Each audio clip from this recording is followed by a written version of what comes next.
میں مثال دیتا ہوں کہ اگر ایک ٹیچر کلاس روم میں 100 بچے کو پڑھا رہی ہے, 1 سال پڑھانے کے بعد امتحان کے پہلے ٹیچر بولتی ہے یہ بچہ ایگزامینیشن میں فرسٹ کلاس فرسٹ آئے گا, یہ بچہ سیکنڈ کلاس آئے گا, یہ بچہ فیل ہوئے گا.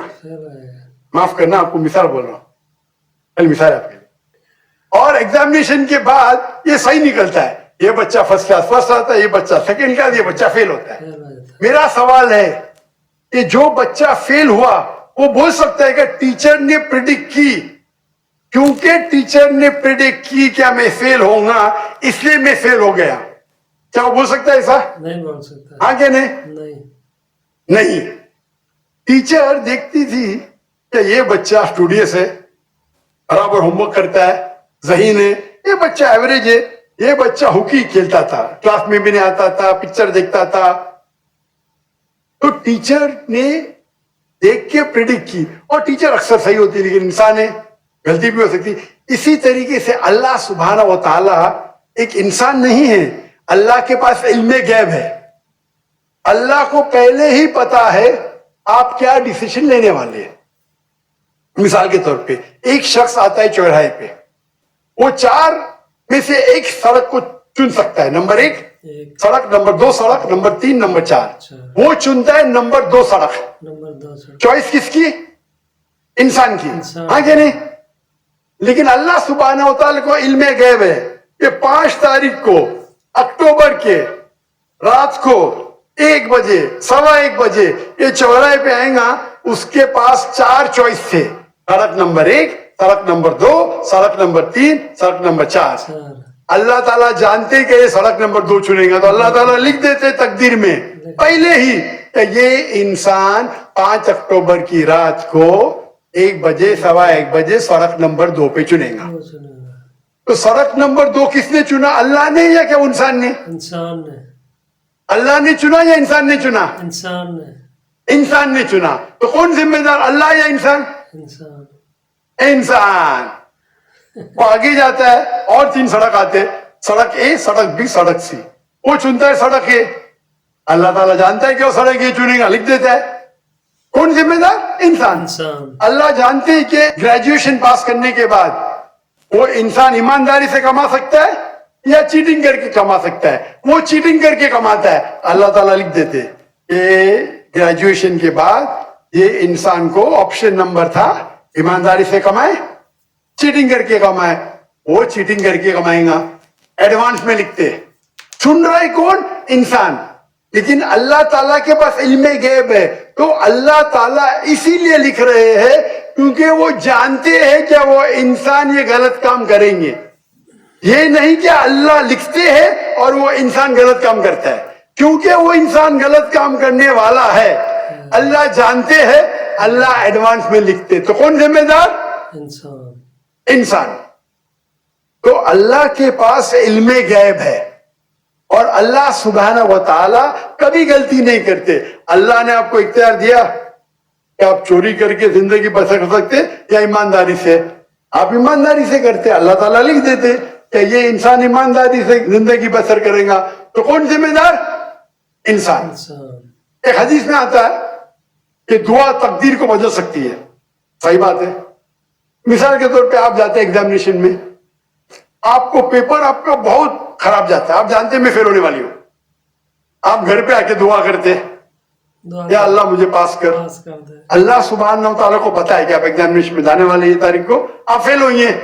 اللہ کو یہ بھی پتا ہے کہ آپ گھر پہ آ کے دعا کریں گے, ہاں کہ نہیں؟ اللہ کو یہ بھی پتا ہے کہ اللہ دعا قبول کریں گے کہ نہیں, اللہ دعا قبول کر لیتا ہے. تو تقریر میں لکھا ہے یہ لڑکی ایگزامینیشن میں جاتی ہے, فیل ہونے والی تھی, گھر پہ آ کے دعا کرتی ہے, اللہ تعالیٰ دعا قبول کر لیتا ہے, اسے پاس کر لیتا ہے. تو ہمیں پتا نہیں کہ کیا ہوگا, تو دعا کرنا اچھی بات ہے. اسی لیے علامہ اقبال فرماتے خودی کو کر اتنا بلند کہ حد تقدیر کے پہلے خدا بندے سے خود پوچھے تیری رضا کیا ہے. سبحان اللہ.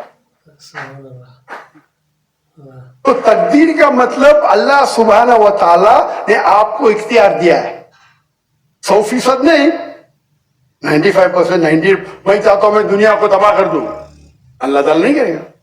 لیکن اللہ آپ کی چوائس آپ کے اوپر چھوڑا ہے. آپ کو ہدایت دی قرآن میں اور حدیث میں. آپ فالو کرو نہیں کرو آپ کے اوپر ہے, آپ کے اوپر فری ول ہے. لیکن اگر آپ کوئی غلطی کرتے آپ ذمہ دار, آپ کوئی اچھائی کرتے آپ ذمہ دار. تو اسی لیے تقدیر کے بارے میں اللہ کو علم غیب ہے. تو جو بھی غلط کام کرتے ہیں آپ کرتے ہیں, اللہ تعالیٰ آپ سے نہیں کرواتا. اللہ نہیں کرواتا. تو یہ اگر آپ سمجھ لیں گے تو انشاءاللہ آپ قرآن مجید کی جو تعلیمات پہ عمل کریں گے اور انشاءاللہ آپ جنت میں جائیں گے. انشاءاللہ.